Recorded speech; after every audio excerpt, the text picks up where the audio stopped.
Today's stories include Xbox console prices are going up in the US, Silent Hill F reviews are in, and new details about the canceled Perfect Dark. We'll have all this and more because this is Kinda Funny Games Daily.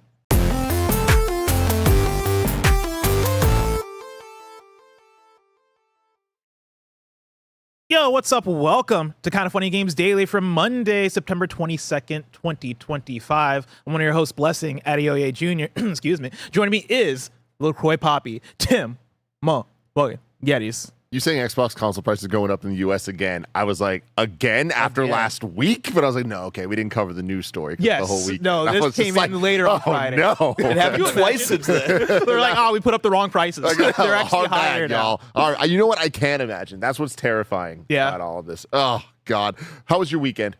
Weekend was good. Weekend was busier than I anticipated. Filled with magic, it seemed. Oh, yeah. Played a lot of magic. Me and Snow White Mike hung out. The magicians, that's what they call both of us, hung out for most of the day yesterday. Because we went to a pre-release event. I was explaining this to Greg of like, the week before you have like new sets come out, you can go to game stores and basically play games and take those cards home. And the more games you win prize packs. And so me and Mike went home with 3 prize packs. Hell yes. Yeah, we won a few games. We won one game and got a bye. And so basically we had to sit out for a round, but that counted as a win for us. And so went home with some extra packs. Take it. Yeah, a W is a W. It was for the Spider-Man set, which was a really, really fun time. I was nervous about this one because I saw a lot of haterade going around about this set from the Magic community. And going into it, I was like, all right, what bullshit they got. I fucking love this set. Okay. I think this is a really fun one. What were they hating on? I don't know. Mike told me casually that like, oh yeah, the Magic Streets aren't liking this. From what I gather, and this is just in general when it comes to the collaboration. What they do. What I gather. Magicians do. They gather. In general, I think the amount of collaboration stuff is kind of weighing down on them. Like, I think people want original Magic content. Yeah. And so when you have this year that is Final Fantasy and Spider-Man and Avatars coming up, it's like, I'm excited because I like those things, but also I get where people are like, well, I love my Magic shit. You know what I mean? Like, I want fantasy, this stuff. And so I think that's probably part of it. And then mechanically, I don't know what they were looking for mechanically out of it. The game that I do love that the chat seems to understand what's going on. Everyone's just mad there's so many Spider-Man. The size of the set is small and the amount of Spider-Man is huge. Which is just great. It's like, what do you want out of a Spider-Man set? Spider-Man. It's Spider-Man. Yeah, there's they got multiverses and all this shit, so there's a million Spider-Man. Oh, yeah, that is true. They don't have commander sets for this, like a commander precon for this, which upsets me, but also like I'll just make my own. Yeah. You know what I mean? I love deck building. And so that's where we're at. Love that. But yeah, I did that yesterday for the majority of the day. And then on Saturday, went to the theater and I saw the new Kanye West documentary, or new Ye documentary. I did not realize that was in theaters. Yes, only in theaters, not on streaming. Okay. Let me tell you, that shit was stressful. Yeah. That shit was a stressful watch. Not my favorite documentary by any means. Like, it's very much, there was a dude who I think is 26 now, around the age of 20, just started following Ye around everywhere and recording like all of his stuff. And the idea of it was that Ye wanted somebody to record his like mental health journey and kind of like be able to put that out in an authentic way. And so this dude just recorded Ye from the years of 2018 to 2024. So this is the spiritual successor to the last documentary where the exact same thing happened, but with a different dude. 1000%. Not the best when you think about what that entails, but okay. The last documentary I really enjoyed from like, it was just well put together. This one felt like just a series of clips edited together with like no interviews. It's just raw.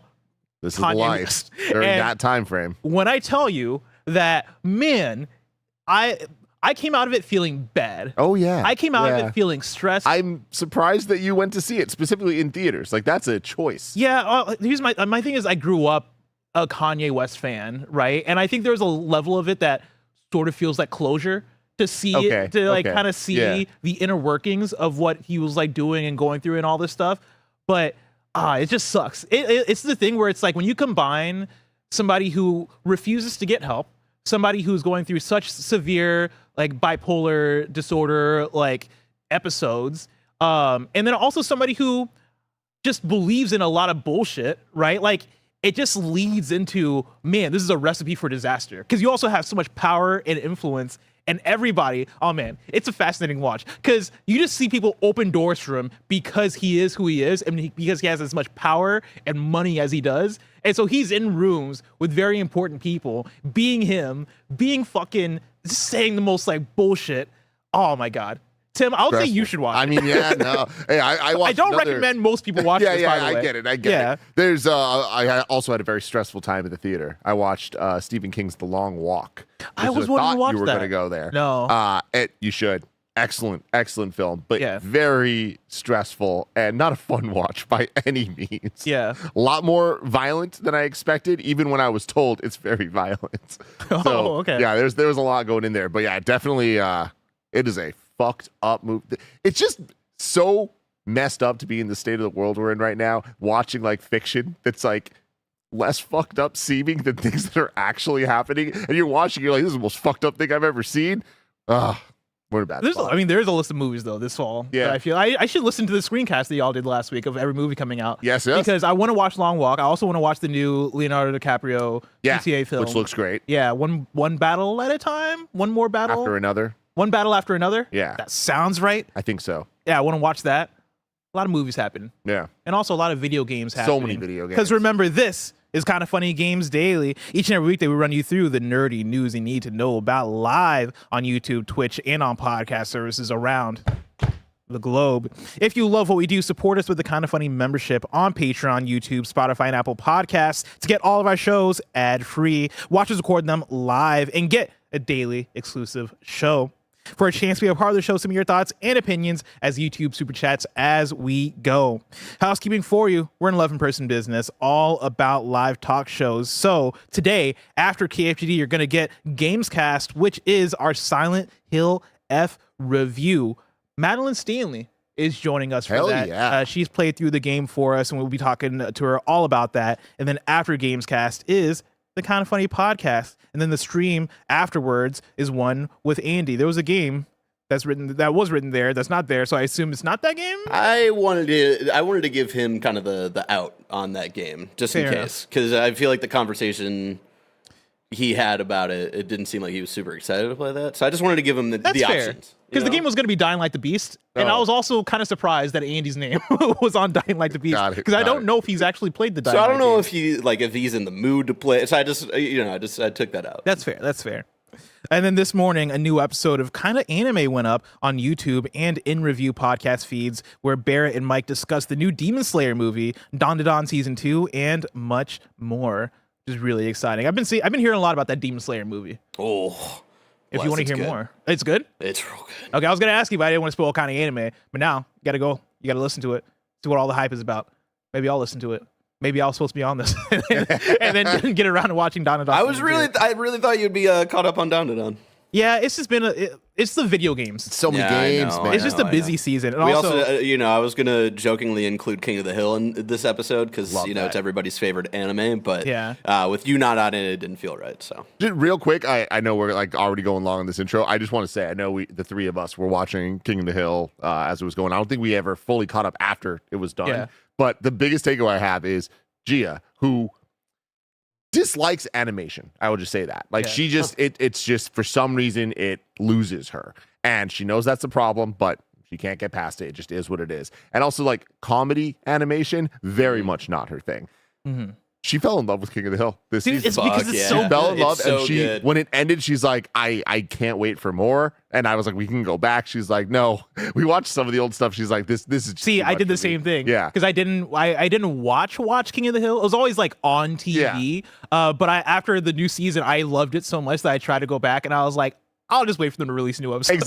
Exactly. But I love that it won her over. Like, that's just how good that shit was. Dude. Check out King of the Hill on Hulu, man. It's good stuff. Dude, like the best compliment I can give was just like you posted it like blessing 10 minutes after I had finished the last episode as well. It was like, man, I really wanted the next episode already. Like I was really sad to realize that was the last episode and it ends in such a good place if you've been invested in those characters. So yeah. Did Futurama ever come back? Yes. Yeah, Futurama's like back for its like, but like the most recent time because I saw it was in the news like a year ago or something. Yeah, that first season came out and it's back for its second season back as like the coming back. Is it good? I don't know. Oh, Oh, you don't want to watch it? You're like I'm done been too busy to with watch Futurama coming back a million times. Then it ended so perfectly already. Like, I don't know. Oh, do you know what's on right now that I've been into already? Gen V. Oh, it's back. Fuck, it's so good. We're so fucking it's back. So god, dude. Between that and Peacemaker right now, I'm just like, when superhero TV's good, it's fucking good. And we've had so much just bleh in the last couple of years, but we've also had some hitters. And right now, having 2 of those a week, I'm like, we are eating, man. We're so back. If you're a Kind of Funny member, today's Greg Way is Greg's 24-minute review so far of Skate. Wow, he's been playing Skate. Thank you to our Patreon producers, Carl Jacobs, Omega Buster, and Delaney the Psalm Twining. Today, we're brought to you by Shady Rays and Factor, but we'll tell you about that later. For now, let's begin with what is, and forever will be, the Roper Report. It's time for some news. We have 6 stories today. Baker's dozen. Starting with our number 1. Xbox console prices are going up in the US again. This is from Rebecca Valentine at IGN. Xbox console prices are about to go up once again in the US after already rising back in May. Announced on Friday, Xbox will increase the retail pricing of Xbox Series S, X, Series X Digital, and Series X 2TB Galaxy Black Special Edition consoles beginning on October 3rd. Prices for controllers and headsets will not change, and there will be no pricing changes outside of the US at this time. Price increases will be as follows. So the Series S 512GB is going to $400. That's up $20. Xbox Series S 1TB is going to $450. That's up $20. Xbox Series X Digital is going to $600. That's up $50. Xbox Series X is going up to $650. That is up $50. And then Xbox Series X 2TB Galaxy Special Edition, which doesn't sound real, is $800. That is up $70. Xbox says the price increases occurred, quote, due to changes in the macroeconomic environment, and adds that in the future, it'll continue to focus on offering more ways to play more games across any screen and providing value for Xbox players, end quote. Tim, what are your thoughts on the macroeconomic environment? This is rough. Like, it sucks. We know why this is happening, and that reason sucks. Mm-hmm. We don't need to go over it again. Yeah. Right? It's tariffs. We know this is happening. Like, we all saw it coming, and now we're in that world. And it's like saying, I told you so. I don't even know what that helps, but here we are. I told you so. Cool. It just sucks because, like, these numbers are insane, prohibitively expensive for a console that already wasn't selling. Yeah. So this is going to be such a problem. Like, I imagine that this stuff is just going to be sitting on store shelves. Like, who in their right minds in 2025 is buying an Xbox Series X for $600, the digital edition? If you want the disc drive and you want more terabytes, you're going up even more. Like, $800 for a Xbox right now is crazy work. Yeah. But it is what it is. I get where we're at. It was very fucked up that iPhone 17 announcements happened last week, right? Mm-hmm. And pre-orders go up. And it sucks that I was stoked to the point that I went, fuck yeah, when I saw the prices. Because the prices didn't go up from last year. The prices are insane. I should not be excited about this. But I was so sure that we were about to be fucked. Yeah, and it was about to be insanely more expensive. And, you know, apparently there was like some stuff with Trump and the tariffs of not affecting smartphones in certain ways because they understand that the economy of all that like would affect them negatively. That sucks that they get to pick and choose things like that just based on what affects them. This is going to affect so many people. And again, it just like comes down to this happened across the board. This is not an Xbox versus PlayStation console war bullshit in any way, shape, or form. Mm-hmm. Everyone's hardware is being affected. It's just the hardware being affected, I think, affects Xbox more than it affects others because they already had trouble selling this stuff. And this is all bad news. There's no good news to come with this. There's no like, well, at least blah, blah, blah. It's like, yeah, we're already being told by Xbox, hey, this generation is changing. By next generation, we're working on a PC platform ecosystem. Why would you buy an Xbox right now? Yeah. Yeah, I think you said it all there. I think the thing that jumps out at me is seeing the Xbox Series S 512 S, right? 512 gigabyte being $400. And that being the SKU where I looked at that when it first launched, which was, correct me if I'm wrong, $300. And I remember seeing that being like, oh, I can for sure buy that for my nephew for Christmas, right? I can for sure, like, that's something I can dish out the money for. Seeing that at $400, no, absolutely not. Yeah, there are these, like, there are lines. Everybody just has their lines based on their own economic situations, right? Yeah. And they know their finances better than anyone else does. And, like, yeah, you saying that, it's like there are the difference between 300 and 400 for your place in life. Yes. That's the line. For me, that's the line. That. And I do think that these numbers we're talking about, like, sure, it's just $20 up. Well, it's $20 up from 3 weeks ago when it was $20 up. Like, this is not the first time these Xbox consoles have had price increases. Like, obviously, again, we're not saying anything that we haven't already said, but how fucked up is it that we are this deep into a console generation, 5 years since the Xbox Series debuted, and the prices are higher, not lower? Like, I remember, and I this is just old man talking shit, but it's just like, I remember when the N64 dropped like under $100. Oh, man. You know what I mean? Man. Like, that was crazy. And that was at that point, it was like, oh shit, I can buy a PlayStation now. I was a Nintendo 64 boy. I now can get into the PlayStation ecosystem because that system, after releasing at whatever it was, 300, was it even 300 when it first came out? I don't even know if it was that much. Yeah. I know PS2 was. PS1, I'm not sure. But I remember buying the PS1 when it came out, like when it dropped like to literally like $100. And again, I know old man shaking his fist at cloud shit, but like, just even considering that it's the opposite now and it's just endless, and that I don't think this is going to be the last time this happens. Yeah. Oy. I think my thing is I also expect this to increase the marketing for, hey, play anywhere. You know, if you got a phone, you can play Xbox on your phone. If you got a tablet, if you got a PC, if you got a Samsung Smart TV, if you have, I imagine, more TVs by now, right? They've expanded the smart TV thing to more brands? Yeah, the LGs. LGs, yes. Yeah. Okay, that's what I thought. I felt like we talked Only about the that newer recently. ones, but yeah.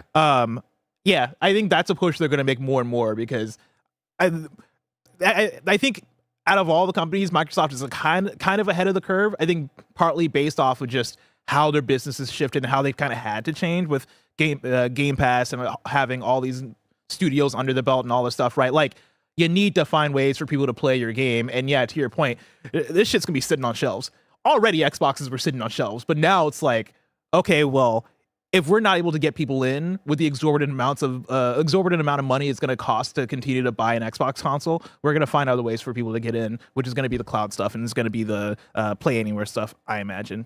Yeah, I just can't in good faith recommend anybody buy an Xbox at this point at these prices. Like, that's crazy. I want to bring in some super chats. These are unrelated. Well, they're related to conversations we were having earlier. Justin7 writes in and says, hard to watch King of the Hill if you ain't from Texas. I disagree. I mean, I guess I'm from the Midwest, which is kind of like Texas. I disagree with that, but yeah, I'm also from the Midwest, so maybe there's some kinship there. Yeah. I mean, I fucking loved it. Yeah, Tim's from San Francisco. Yeah, he's a coastal elite. Yeah, I mean, for sure. Coastal I'm a elite coastal elite. Fuck yeah, dude. Kyle LaBeouf says, bless, bring back the paused Zelda sticker. It was just too big and it took over too much. Here's my thing, bless. It was too big, and it was too big of a statement about you. You know what I mean? You're not that guy. I never wanted to say it, but now that it's gone, I feel like I'm allowed to. Yes. You know what I mean? Oh, and really, it was the size. It's like the best. It was the size. It was a solid green. It's the prominence of it. It's just like, you're not that guy. What was the really funny sticker that Pogtillos? Yeah, I had that. Bring on there. that back. I had on. Here's my thing, right? Y'all gotta make fun of me more, because I put the Zelda sticker on my laptop, enough, and I forgot it was there. Like, legitimately, every day I come into work and I'm like, oh, today's the day I gotta take off the Zelda sticker, and I forget every single time until I'm mid-episode and I look up and I'm like, oh, the Zelda sticker's still there. So bring back Pogtillos. Funny, dude. And Pogtillos was when I also got self-conscious enough about, because the chat would make fun of Pogtillos in a way where I'm like, it's a funny sticker. It was such a funny sticker, and that's my sense of humor. But also, I was like, I don't want that to be my brand. You know what I mean? What's your brand now? You're a liar? Well, this is like, it's Liza P. It's a Liza P reference. Yeah. And so now it's like, okay, these are all gaming references that you may get. But yeah, the iPod Zelda to be Bless is so insecure. Yes, I am so insecure, chat. All right? Deal with it, okay? Just deal with it. We're all just trying to get by. Xboxes are $1,000. We all have flaws, and that is mine, all right? It's my insecurity. Lifted Ice says Apple gave Trump a gold trophy to remove tariffs. And then Gerard is cool and says, do y'all have a Halloween costume in mind yet? I like that as a off-topic question. I don't.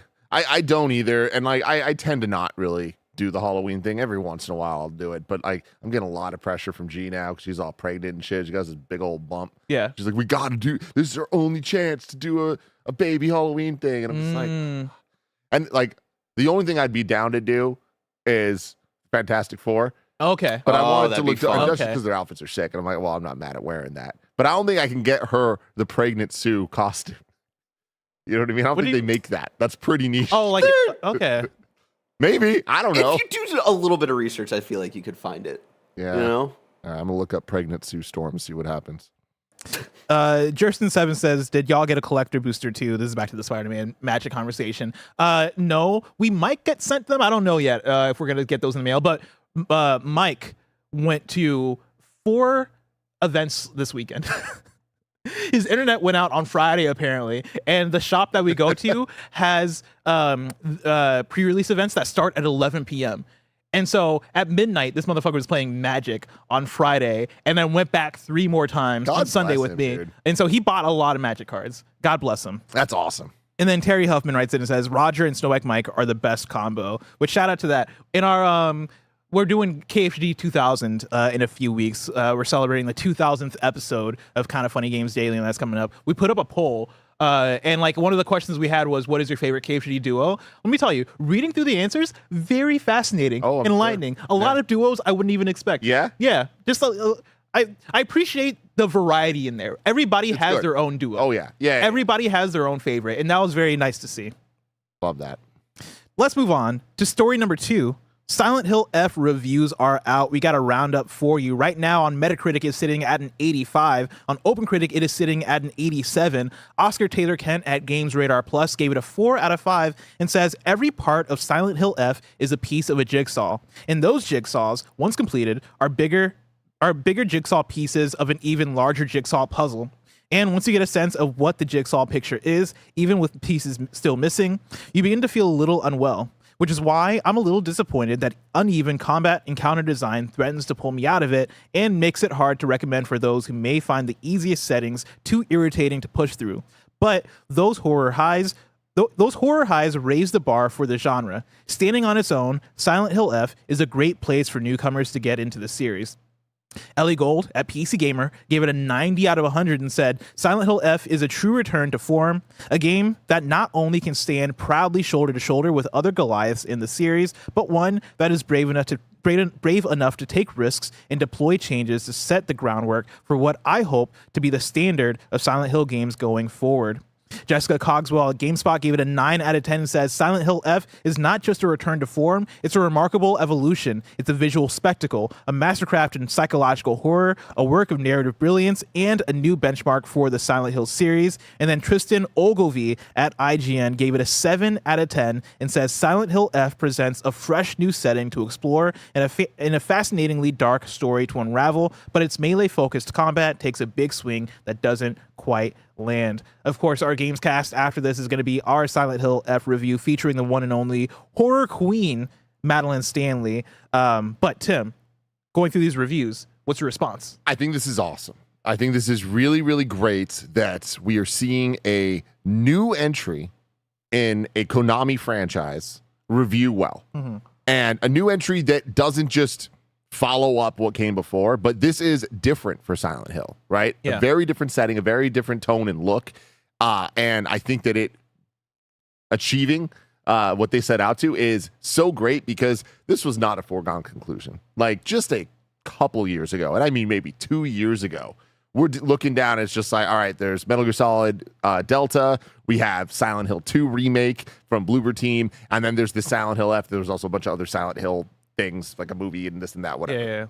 Yeah. And there was very little faith, I think, in all of that. There was like a hope, but now that we're on the other side, it's like, hey, they kind of did the damn thing. Like, Yeah. There were some misses here and there with some of the side projects, but with the core projects that they needed to pull off, they're 3 for 3. And I think that that's very good for gaming and for Konami specifically. Like, to look at the iconic Japanese developers that we have that have access to such insane IP. I mean, Castlevania, baby, where you at? Yeah. But like, I just think that this is a very good sign, and I also think that it's good that within a year, we get a remake of a beloved game in the franchise and a brand new entry that are both doing very, very well. Like, Silent Hill is back. Yeah. That's great. Yeah, this makes me so happy for Silent Hill fans, and also makes me really want to try this game. Like, this is one that, and I feel like I keep saying this, so I sound like a broken record, and in chat, tell me to stop if I'm saying it too much. But like, if there weren't so many video games coming out right now, this is one that I for sure would want to get to. And still, I'm going to try to get to before the end of the year, right? Like, I think seeing that, like you said, Silent Hill is back makes me want to jump on that train in the same way that I think Resident Evil in the last, I guess, what, 7? It's been a while, but Resident Evil had a huge renaissance coming off of Resident Evil 7, and then you have the remakes and all that stuff. And jumping into that and having that be kind of my, full intro into Resident Evil and enjoying Resident Evil and really falling into, damn, now I actually care about this franchise. That's so cool, and I'm glad that we can do that for franchises that are this old. Yes, you bringing up Resident Evil, I actually think is very apt, because there was that time where Resident Evil was an iconic franchise that reinvented itself with 4 to be even better than what came before. And it's the way people talk about Resident Evil 4 is like, there's reason for that. Like, it was innovative, it was so special and different at the time, but it was also still a Resident Evil game. Like, it got rid of a lot of the core things of Resident Evil, but like, it redefined Resident Evil. And then you had 5, you had 6, you had like the Revelations and all that, a ton of spin-offs. It just kind of felt like the franchise was franchising. Yeah. Like, it wasn't hitting. It was just like, oh, we're getting another one of these. And then when we got Biohazard 7, and that was a brand new entry, first person, changing it all up, right? And getting the remakes back to back and having those alternating years where it's just like, dude, they killed it. And they allowed a new kind of jump on point for now hardcore fans of Resident Evil. Like, a new RE is not going to come out that Blessing's not playing. Yeah. That would 100%. not have been the case before all of this, right? Yeah. So I do think that moment's happening now for Silent Hill, and I'm very excited to hear what Roger has to say about this one, because I know that he was actually a new convert with Silent Hill 2 remake last year. So great stuff overall. Not my thing. I've never been into the Silent Hill because I don't really like the kind of like heady, supernaturally type horror stuff. And then even with this, I'm like, I also don't really like this type of setting horror stuff. So this is like a double whammy for me of like, probably not for me. But again, I love that we're at a point that some of the major horror IPs in video games are getting their second dues. Hell yeah. I want to bring in a super chat from Clawmaster that says, fun idea for KF 2000 episode. What if you made the episode as if it was made in the year 2000 with all the corny things we thought would be the future? Here's the thing. We already got plans. We got some great ideas. We got some ideas already for KFGD 2000, and so don't you worry. Also, I did see somebody earlier in chat that, Lucid Dream says, why don't you guys, I lost it. Why don't you guys play what you want to play is essentially what they ask. I am. Like, that's the problem. Well, I think it's a two-pronged thing, right? Too many games that we want to play. There are too many games that we want to play, because guess what? I want to play Ghost of Yotei. Like, that's, you guys know how much I love Ghost of Tsushima. And so when we get the code, which we can talk about, right? Like, I'm going to play that for review. But then also, like, video games are our job. And so there is a level of, I am playing video games because I want to make the content and I want to be able to review the stuff, which also just takes up bandwidth. If I can create more time in the day, trust me, I'll be playing more video games. And since we're on this topic, like, it is very interesting, and there's not right answers to any of this stuff. Like, I get where the sentiments come from, but I think it's important for people to realize, not just like, oh, well, it's a business, so they have to talk about SEO trending things. Like, it's not that. It's more that we as a group have discussions. So we can't all just play all the games that we want to play whenever we want to play them, because then we're never going to be able to sit down and have a conversation about one game. Because if I played Silksong now and I'm so fucking into it, and you play it 3 months from now and you're talking about it, I'm not going to remember the level of discussion that I'm having with you is going to be just below surface level. You know what I mean? And so it's like, there is something about all of us deciding we are playing this, and there's access there. Like, not every time that can happen due to schedules, due to how many codes we get, due to anything, but like, it is just best faith efforts at providing a place for us to have productive conversations about games. And I think that relies on multiple of us committing to a thing.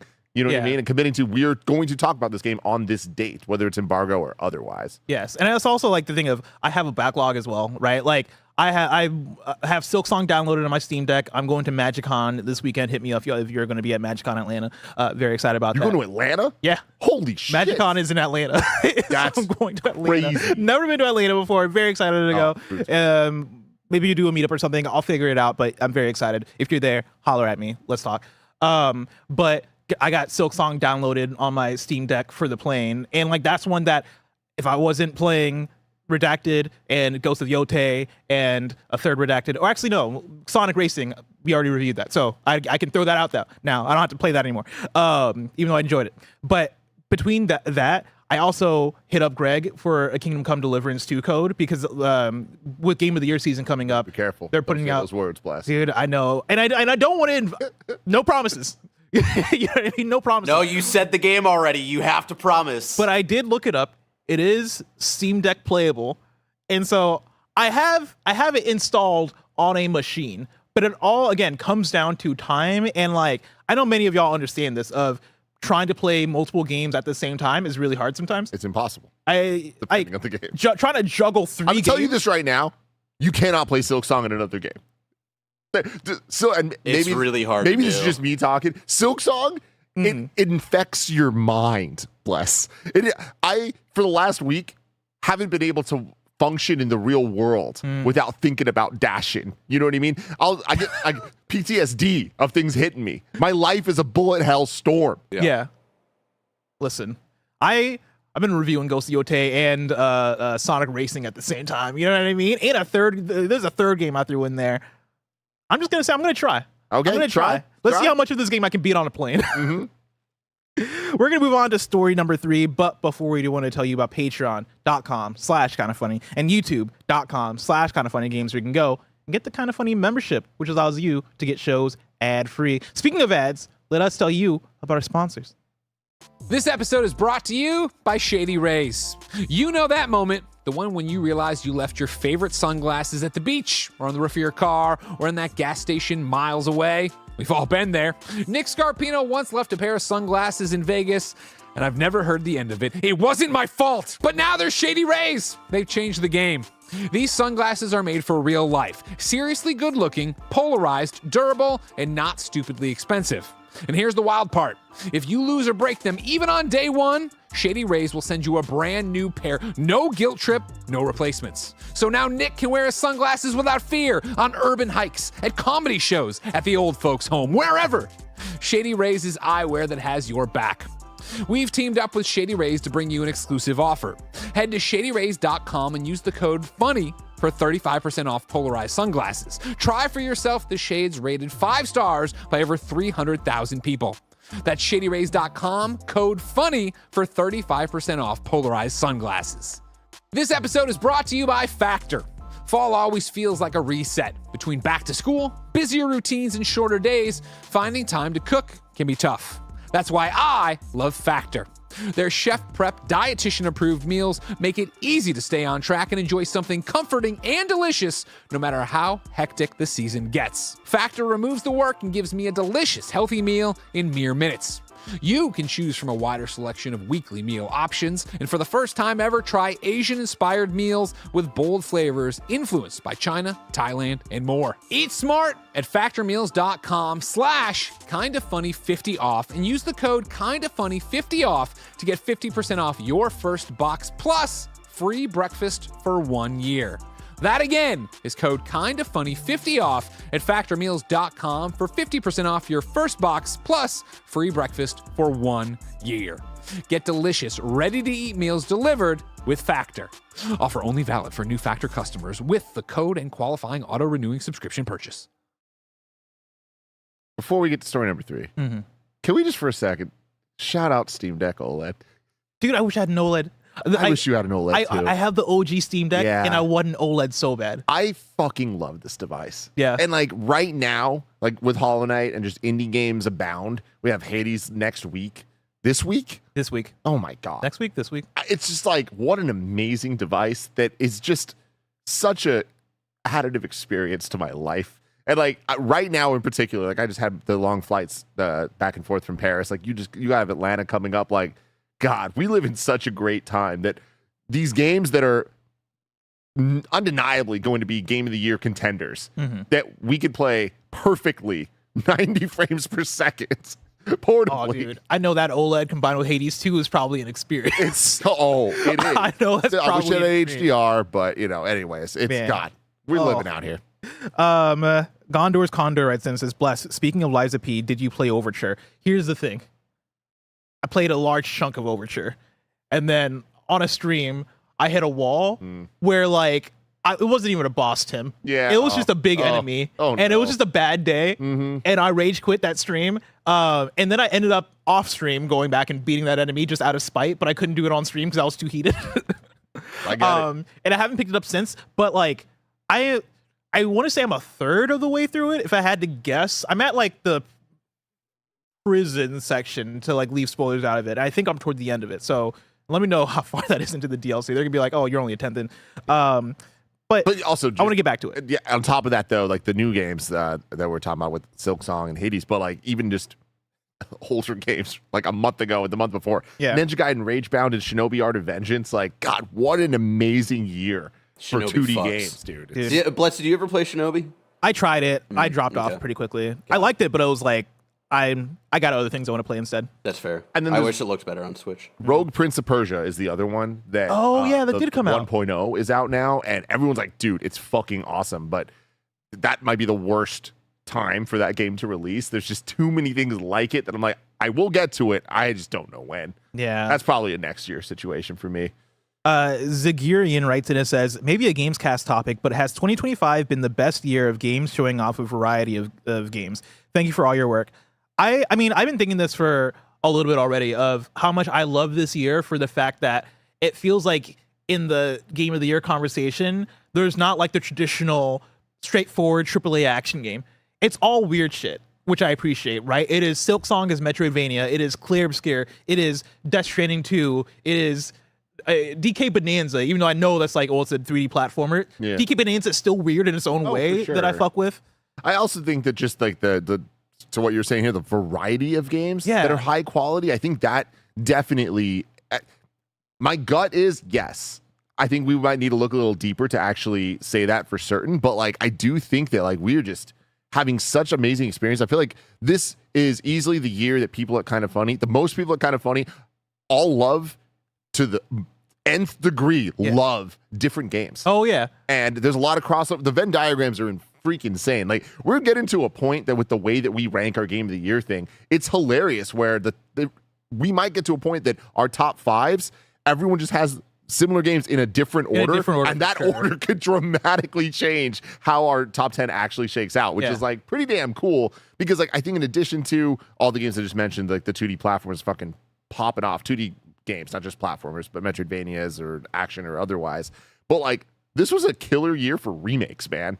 Like we got so many amazing remakes of games, and like again, new IPs coming out of nowhere, like the Expeditions and the hey, here's a game that's not full retail price made by a smaller team that's amazing. Like great stuff. I'm really excited for Game of the Year because it's for me probably since 2021, the year that Ratchet and Clank won for us. Like I don't have a clear vision of like I've been able to pretty regularly guess what our Game of the Year is going to be. This year I cannot guess whatsoever. This is what I need from you. All right, I need you to do me a solid. Yeah. All right, you know how Roger and Mike be out here colluding. They be out here discussing things or whatever. Yeah. All right, me and you, we got to push for blueprints. I feel like it's me and you in these streets. Maybe Roger. I don't know if he's a Blueprints guy. How much did you like Blueprints? He hasn't finished it, but you will play it? He's coming. I mean, my November is open, right? Like in terms of games. So I have Blueprints, I have Hollow Knight, Ooh, you know what I mean? Ooh, tough decision right there. But I'll boot up Blueprints again. Okay, I need that from you. You need that from me? I need that from you. Yeah. Why do you say it's a tough decision? You loved Hollow Knight. No. I'm just saying, like, I want to play both of these games. I just have limited time. Okay, how about this? Yeah. I play Blueprints. You let me and Mike trade whenever we want to. No, that's not how that works. Absolutely not. Whenever they want to. I like he's just like, fuck it, I'm gonna ask for the moon here. You give me $1 million and I'll what the fuck are you talking Quickly about? went into, okay, listen. I feel confident Blueprints getting on the list if you and I like are so in love with it, right? Bless. I don't know how high it might get on the list, but it'll be there. I feel like. I'm just saying it's still my number one. You know what I mean? So like, if it's my number one, and it's I've got your 3 number different one- games fighting for the top 3 spots right now. It's tough. All right. It's a good year for video games. We need more puzzle poppies in this office. Let's have Kevin vote. 1 year. And all of his slots are just Blueprints. Let's vote Because for I think 1 that's year. the only new game he's played this year. Exactly. For the 1 year, let's just have Kevin vote for the 1 year. You know what I mean? Man. Let's think about it. Story number 3. Concept art and gameplay information from Xbox's canceled Perfect Dark game has been shared. This is Chris Golian at Video Games Chronicle. New information and concept art relating to Xbox's canceled Perfect Dark reboot has been shared online. Internal documentation acquired by MP First shows concept art for some of the game's locations as well as gameplay details.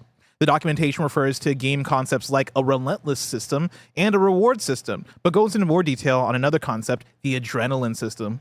According to the description, this would have made adrenaline a finite resource which the player could have regenerated over time.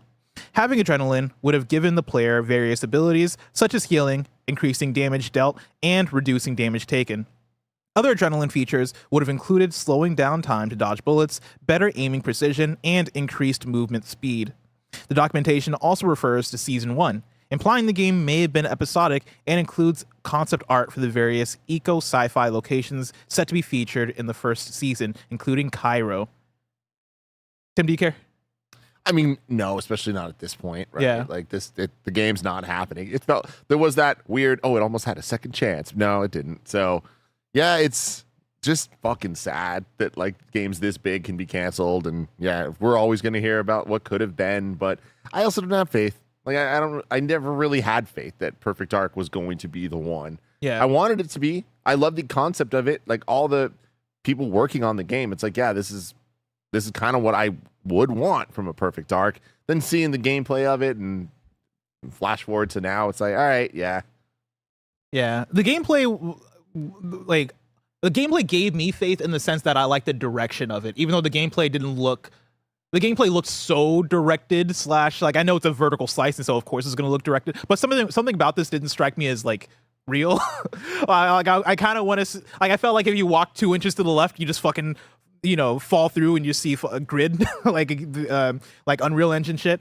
But I don't know. I like an immersive sim. I like a Deus Ex type game. You know what I mean? So like if you give me a game that looks like it lets me choose my own path, hack into things. Like Cyberpunk is another one that I fucking love, right? And this gave me hints of that type of gameplay. So I was all in for that. The thing that jumps out at me here is the seasonal stuff, which I find it hard to believe that they would have done like an episodic thing with this, unless it is like an episodic DLC release. Like you get the full game and then there's a season 1 of DLC shit. But even that strikes me as weird for this type of video game.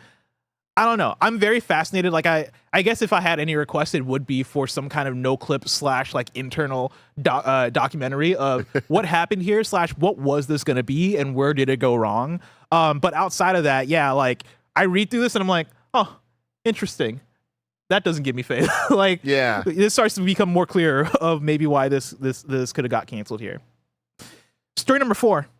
Video Games Europe and the EGDF launch Pixels to Policy campaign. This is Vic Hood at GamesIndustry.biz. Video Games Europe and the European Games Developer Federation have launched the Pixels to Policy campaign, which aims to explain the industry to people who aren't familiar with video games. Announced on September 22nd, Video Games Europe and the EGDF, which both represent the European video games industry, described the campaign as a comprehensive showcase of the economy, the jobs, the games, and the vast consumer choices provided by Europe's creative and digital trailblazing video game sector. The Pixels to Policy campaign hopes to explain the industry to those who are unfamiliar with video games, with a particular emphasis on ensuring Europe's policymakers are well informed about the industry. The campaign's website, which is formatted like a pixelated video game, offers 4 levels, each offering information, stats, video explainers, and more on a specific aspect of the industry. Level 1 tackles the industry and the players and the economy. Level 2 focuses on best-in-class minor protection and parental guidance. Level 3 explains Europe's video games landscape, and Level 4 covers player choices and in-game activities. Quote, it can be difficult to explain the multifaceted nature of video games in the sector as a whole, especially to people who may not have picked up a pad or turned on a PC or console to experience the many joys and benefits of video game play, said Video Games Europe's CEO, Simon Little. Quote, we hope that this campaign will enlighten, inform, and inspire, end quote. Quote, game development is extremely exciting and complex, and we are excited to share how we work and how we deliver the varied, high-quality creative content to millions of players around the world, added EGDF Managing Director Jari-Pekka Kaleva. Cool. Yeah. I mean, I don't know how helpful this is actually going to be, but it's better than nothing because we need these people to be educated on this. Yes. Because they're the ones making the decisions that affect so much of the normally negative, but potentially positive changes that we need to see for video games to continue to thrive. So that's cool. Yeah, I like seeing this coming off of the story last week of video game executives being called to talk to Congress about the industry coming off of the Charlie Kirk stuff, right?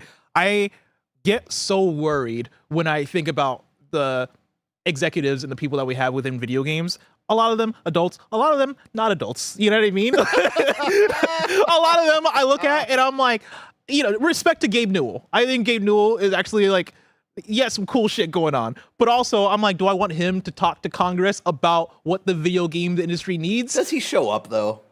Does he? I think he has to show up. I don't know if he has to show up. I mean, I would assume so. I don't know. I guess him not. What happens if he just not showing up? But either way, right? Like, we need the most competent people possible talking to people in power about what this stuff entails, because I see the clips of people talking to Congress where Greg just entered the scene with Pac-Man World Ramen. Pac-Man World Repack 2 packages. What perfect timing. Oh, cool. We're just talking about Congress, Greg. Oh, yeah, it is ramen. Nice. I think I just figured out my lunch. Cool. Oh, and the game. And the game, yeah. Hell yeah. Oh, also, Chet confirms that it's an invitation, not a subpoena. Oh, so okay, he doesn't cool. have to show up. Okay, he doesn't have to show up, but I would hope he does. I would hope the right people show up. He's the only person. You person kind of hot talking shit about my boy Gabe here. I don't know, Bless. But also, he's the only CEO or whatever that's actually from a video game company, right? Well, like the other ones are Twitch and but Discord. it's Twitch and Discord. But those aren't those are video game adjacent, but those aren't inherently video games, right? That's fair, more yeah. about online communities and them trying to get to the bottom of where is all of this toxic kind of aggression coming from on the internet. Should we call the head of X? No? Okay. Yeah. But I think even beyond that, right? Because you're right that I think the scenario of those execs talking to Congress is a little bit separate from what's going on here, but there will be a future. And like we've seen it before, and I think we'll continue to see it, where actual video game people are going to need to testify and talk about video games to people in government who don't know shit, who like really don't understand how any of this works, and they will make assumptions and they'll like use bad faith arguments against this shit. You need people to speak authentically and with like clear information of, hey, this is how this works. That way we don't have bad policies being passed down into video games that makes shit worse for everybody here. Yeah. So that's why I really like this. Story number 5. This is going to be a required reading for you. This is a longer article written by Rebecca Valentine at IGN. Nintendo customer support concern following outsourcing decision ahead of Switch 2's first holiday season. I got the first few paragraphs here from Rebecca Valentine about this. Nintendo of America has made the decision to outsource its customer support services, resulting in hundreds of contractors losing their jobs. Amid concerns, Nintendo's customer support will suffer as the Nintendo Switch 2 enters its first holiday season. IGN has spoken to multiple sources impacted by the decision, who spoke to us on condition of anonymity due to fear of reprisal. All of them painted a picture of a formally rigorous structure for training and maintaining customer support. I don't know why the word customer is beating my ass today. Customer support services in the US that was suffering significantly due to language barriers, poor communication, and Nintendo's overall decision-making on how to handle the transition from US-based support to outsourced support from South America. The article then goes on to detail estimates of up to 200 workers being impacted, worries about the job environment they're being sent into, and a refute from Nintendo. Again, Rebecca Valentine does the good work. She's an incredible journalist at IGN. Go read the full article if you want all the information about that. But Tim, that's big. It is. That's big news. It is.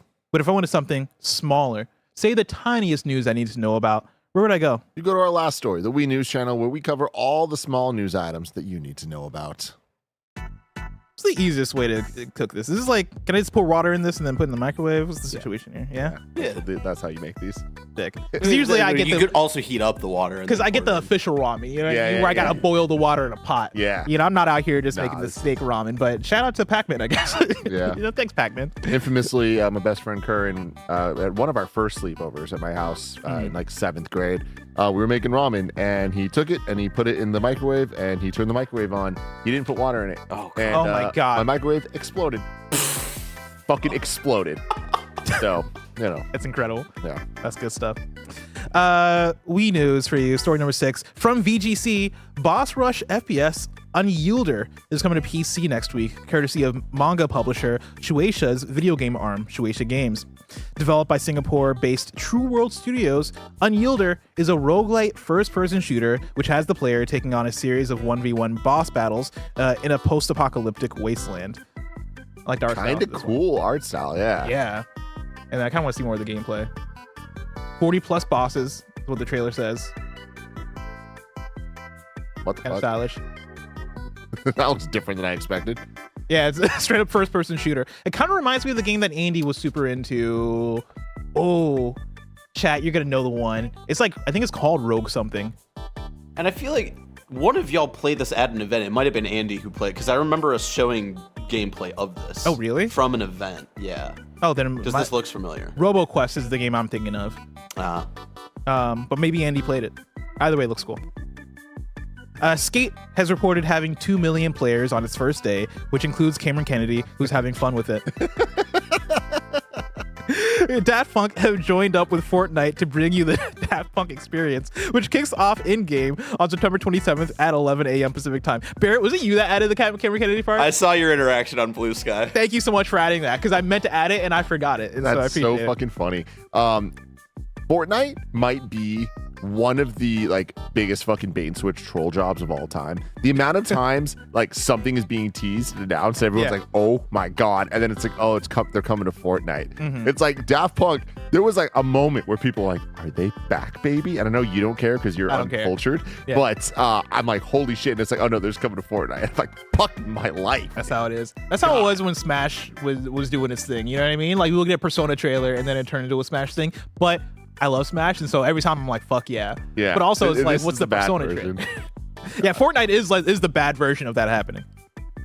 Zelda 2: The Adventures of Link OST is up on Nintendo Music, and then finally Dude, Arc Raid. Hey, That one soundtrack. of the best things about one of the least good Zelda games. I'm not even going to say bad. I don't think it's bad, and I think it was, again, Zelda in Review Part 1. You can watch from 5 years ago. I talk about how I think Zelda 2 was important for Zelda making its transition into 3D gameplay. But the soundtrack for Zelda 2? Amazing. The It temple fucks. theme that you know from Smash Bros. Oh, yes. That comes from Zelda 2. Yes. The battle theme in that game does not get used enough. I don't know why it never came back. It's so fucking good. I digress. Yeah, when I played Zelda 2, it was after I'd played Smash Brawl. And so once I heard that theme, I was like, yo, what the fuck? Like, one of the goated themes is from this game. That's Yeah, dude. crazy.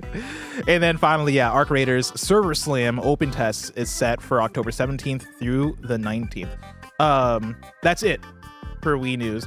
And while we're here, shouting out Pac-Man World Repack 2 for this package. Also want to shout out Insert Coin for sending me this jacket. Hell yeah. I got a Doomslayer jacket on. Of course, I fuck with Doom heavy. And shout out to Insert Coin for just sending this to the office. It's cool. Very cool. Shout out to Insert Coin. Shout out to Great Insert Coin in stuff. general. If you like nerd outfits, check out insertcoin.co. You like nerd outfits, yes. But That's nerd it. outfits that look good. Yeah. Let's hop into some more super chats for you before we get out of here. Matt Rolo says D. Snyder talked to Congress and rocked it. Hell yeah. Love to hear that. Ultra Hyper J Dub says, when is the next time Blessing and Gary Whitta will be on a show together? It's my favorite combo. No disrespect to all other combos. I like them all, but those two are my favorite. Thank you so much. I like the Greg and Gary combo. I appreciate people like me and Gary, but there's something special for me as a listener listening to Greg and Gary together. Greg and Gary, yeah. Greg's Gary willing and to like Jared. fuck with Gary. I don't think any of us are willing to fuck with Gary the same way. I think you know? my thing is like at the beginning of an episode, I start off kind of scared of Gary. Exactly. And then You I gotta quickly ease in, and I'm like, I fuck with this guy. Yeah. Gary Dude, Whitta's great. I fuck with him so hard. Yeah. But it is one of those things where it's just like he has that type of presence where his vibe of the day leads the conversation. Yes. You just Yeah. gotta kind of go with the flow there. Yeah. And Greg's the only person willing to be like, fuck you. And it's like, you know what? For better or worse, I don't know. But that's the truth. Featurebot says, how should we hit you up for an ATL meetup? Blue Sky DMs. If you don't have Blue Sky, Insta DMs, but Insta is weird about organizing my DMs, where sometimes you make it into my hidden messages, and then sometimes you're in my hidden messages.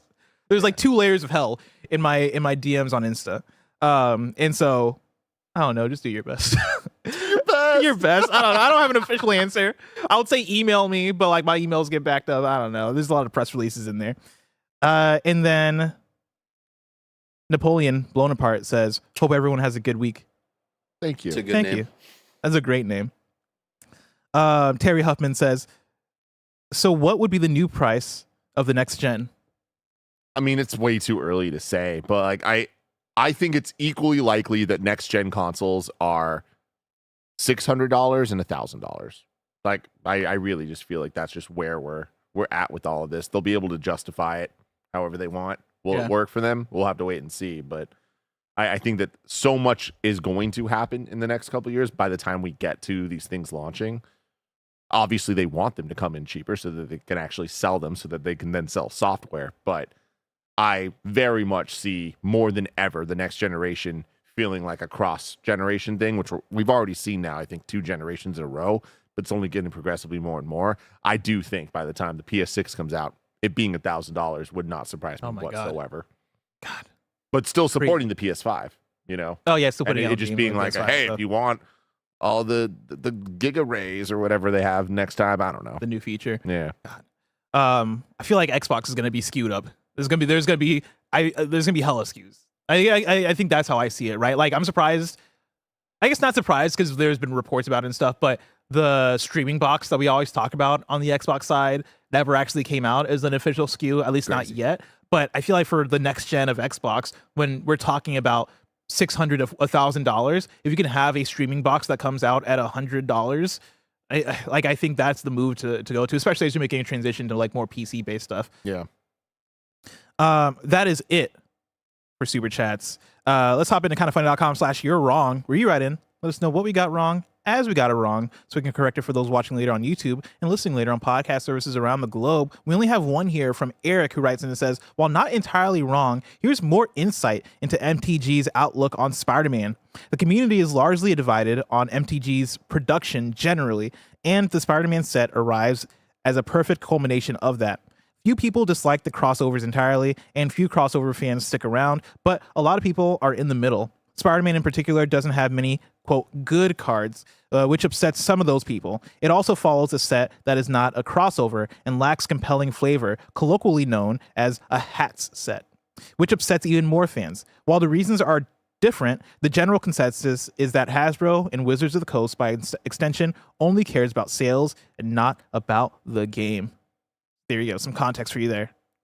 That's it for You're Wrong. And that's it for this episode of Kinda Funny Games Daily. Of course, each and every week that we run you through the nerdy news you need to know about live on YouTube, Twitch, and on podcast services around the globe. If you love what we do, support us with the Kinda Funny membership on Patreon and YouTube to get all of our shows ad-free, watch us record them live, and get a daily exclusive show. After this, is the Gamescast, where we're going to be reviewing Silent Hill F. But until next time, game daily.